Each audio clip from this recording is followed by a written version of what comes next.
Hey guys, this is Jaev, and welcome back to another episode of Let's Play Final Fantasy 3/6.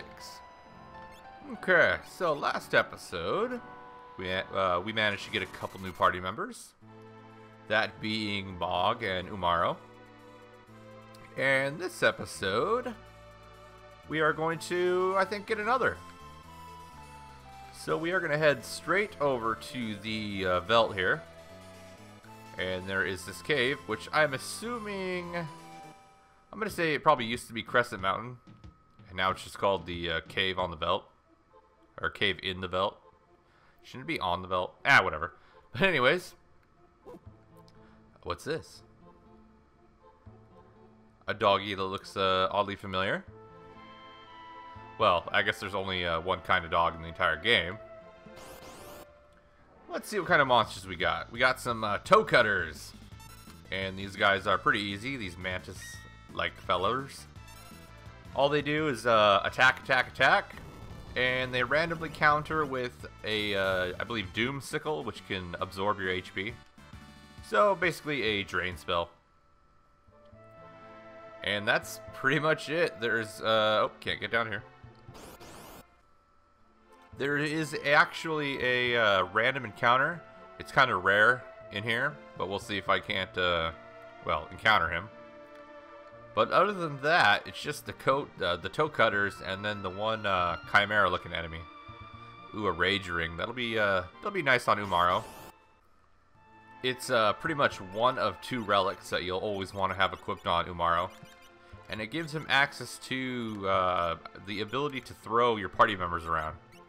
Plus, it gives some absorptions, like I believe that's fire, and nullifies lightning, which is cool. Pretty handy. Let's talk to these guys real quick.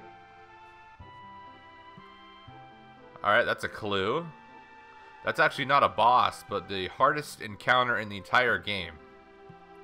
I think it's the Brachiosaur, how do you pronounce it? But he's level 77. He's in the dinosaur forest where I fought the Tyrannosaurs. And these guys are given clues about Gayu, which we already have in our party. And yet more toe cutters. But the that dragon that he was talking about is a very tough bastard. There's only a few ways that I can take him down at this level, and I don't have any of them at the moment. So let's go through the secret passage. And monster in a box. The Aloe Vera. Now this guy is interesting. He does a lot of doom spells. And if you let him live for long enough, he will do 8 consecutive atomic rays in a row. But he is vulnerable to instant death spells. But obviously if you try doom on him, he will just come back to life. Ah, damn it. This might not be good. But he likes to counter with doom. Let's see, do you have X-Zone? No, you don't. Crap. Oh, snare works. Good job, Mog. Okay, well, he won't be coming back after that. And he has Tiger Fangs. Now, normally, in the game, he is actually supposed to appear on the Veldt. And I think you can get his Rage as well. But since in the normal cartridges, it's glitched and you can't. But fortunately, we are using the patched version, so we might just see him and grab his Rage. Which should be neat. And it will also give us access to more Tiger Fangs, which are Sabin's ultimate weapon, or highest attack power, I should say. Alright, so I'm hoping to run into the other monster of the dungeon. And he's kind of a pain in the ass to run into. We actually, I think we already fought him in the Coliseum, too. To get a, I think Terra fought him. Ooh, Striker. This is important. This will be used to recruit an existing party member. So we will be sure to hang on to that particular item. And look at that. Looks like Shadow. A fairly short dungeon. And this is actually the last room. So I'm probably going to run around like a crazy person and try to find that last encounter for you guys. Just to show it off. Plus, it'll appear on the Veldt later. So here we go. There we go. Rios. Finally.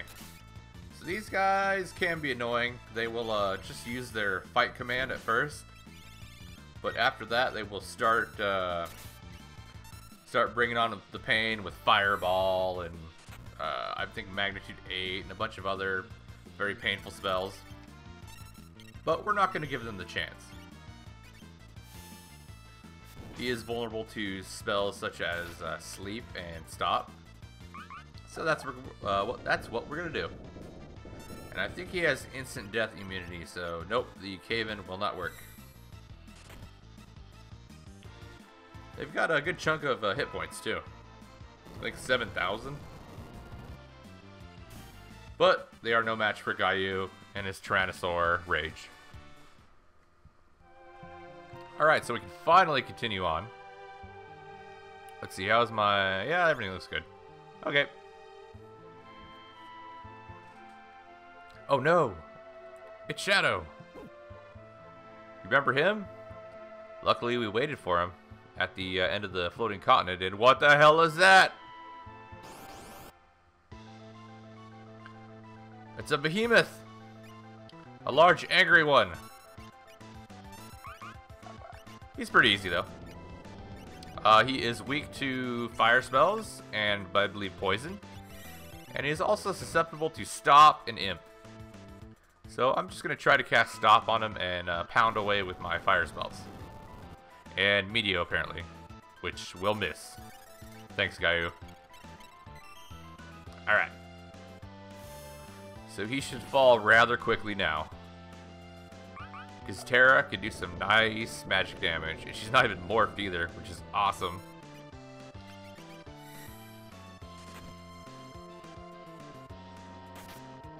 I kind of like having two characters in boss battles that are uncontrollable. Adds a little bit more challenge. Not a whole hell of a lot more, but...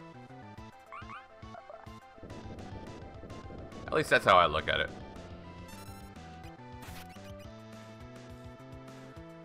Should be any moment now. He's not too tough. He, if you have the Reflect status on you, he can do an Evil Claw, which will remove it. And what the hell? Another monster appeared. It's the Behemoth back for more, and now he is undead. But he's still pretty easy. You can cast Doom and Meteor and actually put our party members to sleep. But now he is actually susceptible to instant death attacks. So Mog's Cave-In and his Snare will also kill him instantly. Uh-oh. Ha! Good job, Cyan. But really, he should die pretty quick. These guys are really easy. Boom. He's already dead.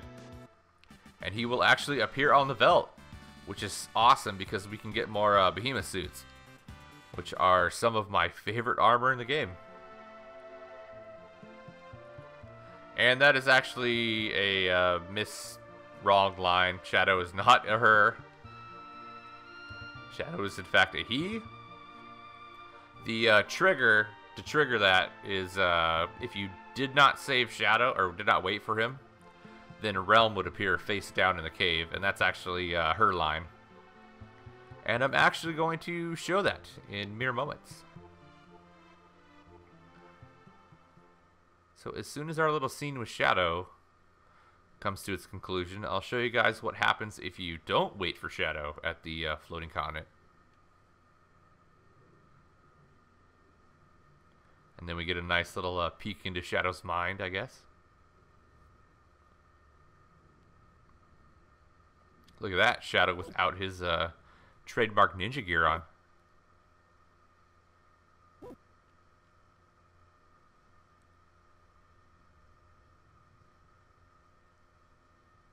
A girl, huh? Wonder who that could be. Well, it's probably pretty obvious who that is. He, of course, being Realm's father.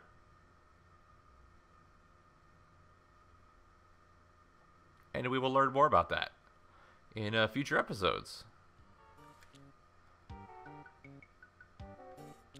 Hey, Shadow. Are you okay? Oh yeah, he's a badass. Ain't that right, Interceptor? Yeah. Okay. So, I'm going to go ahead and show you guys what happens if you abandon Shadow on the floating continent. It's a little bit different scene, but it's got to be done if you want to recruit Realm.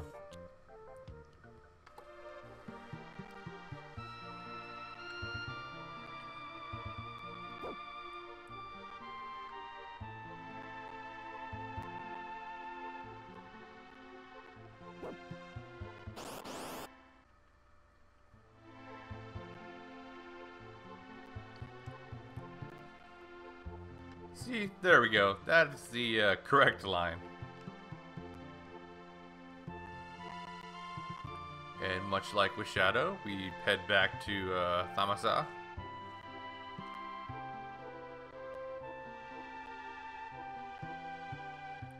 Autopilot, of course.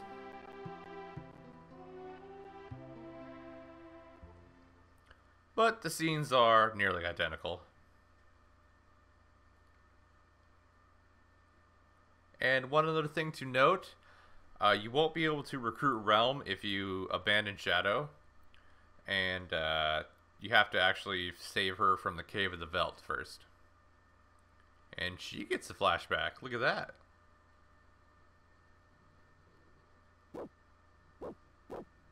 Poor Realm.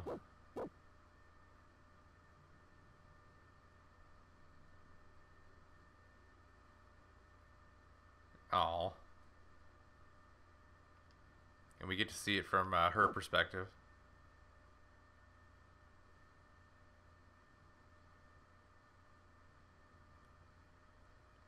But you never would have gotten to see that scene if you'd saved Shadow. Hi, Realm. She's not too hot. Alrighty, so now we are actually going to recruit Shadow, but before we do, I'm gonna make a quick stop in the weapon shop because I want to buy a lot of pearl rods. 9 will do. Okay.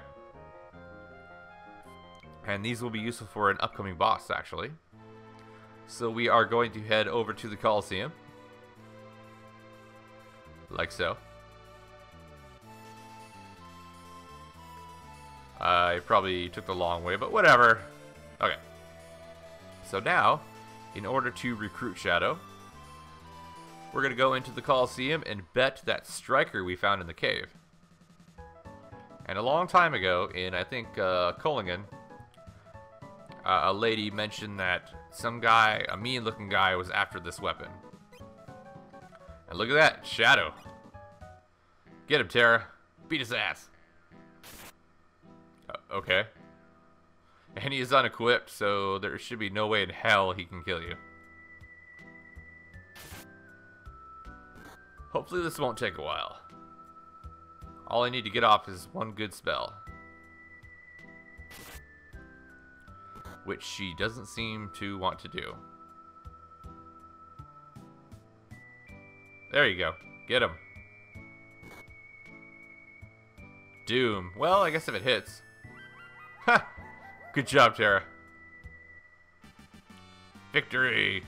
And we got our striker back. And a brand new party member. And this time, he won't run off randomly. So he is a permanent party member now. Which is awesome! Okay. I have big plans for him. Oh, yes I do. So I'm going to go ahead and rest. And we're going to take on one more boss this episode. And which one is that? Well, it is the Terror of the Skies, Doomgaze. And he can be a pain in the ass if you're the wrong level. When he starts the fight, he's going to cast a level 5 Doom spell, so Mog will be killed instantly. Everybody else is alright. I'm going to go ahead and equip a safety bit that we found in the Fanatic's Tower. which will prevent the Doom from hitting him. And then everybody else is going to get lots and lots of earrings. I mean, lots of earrings. Earrings, earrings. Actually, I'm going to do double earrings for you. And where's my earrings? Right there. Okay. So the trick with Doomgaze is after a set amount of turns, he will attempt to escape the fight. And if he does, his hit points will not heal back up. So after a few rounds, you'll eventually kill him. But we're going to do a little trick. So I am going to fly around and try to encounter Doomgaze. It is completely random which tile he is sitting on right now. But he will not move until we find him. So yeah, I'm pretty much just going to fly around and see if I can't find him. My big strategy is I'm going to break Pearl Rods. Because Doomgaze starts the fight with Safe and Shell on him. So he is a pain in the ass to damage. But breaking rods and equipment will are barrier piercing, so they will not be affected. And I think if I have everybody do a volley of Pearl Rods or two, then he will probably die in either 1 or 2 turns. So hopefully we can kill him without having him escape. And I will cut back until when I actually find him.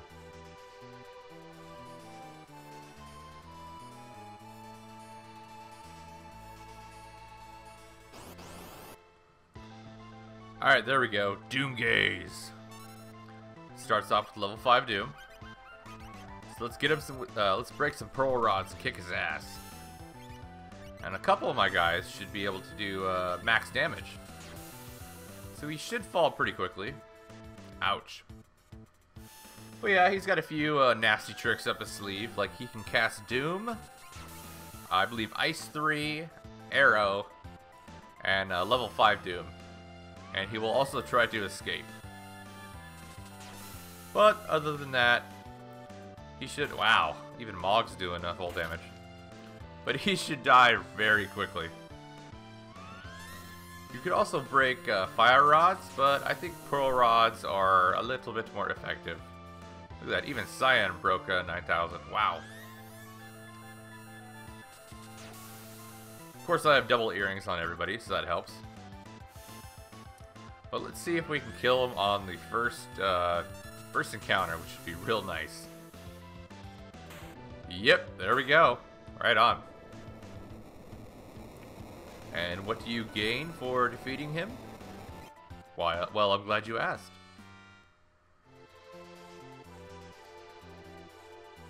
Ooh, Magicite.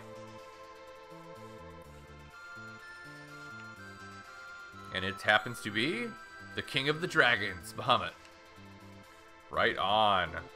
A very, very nice piece of Magicite. And we'll check it out real quick.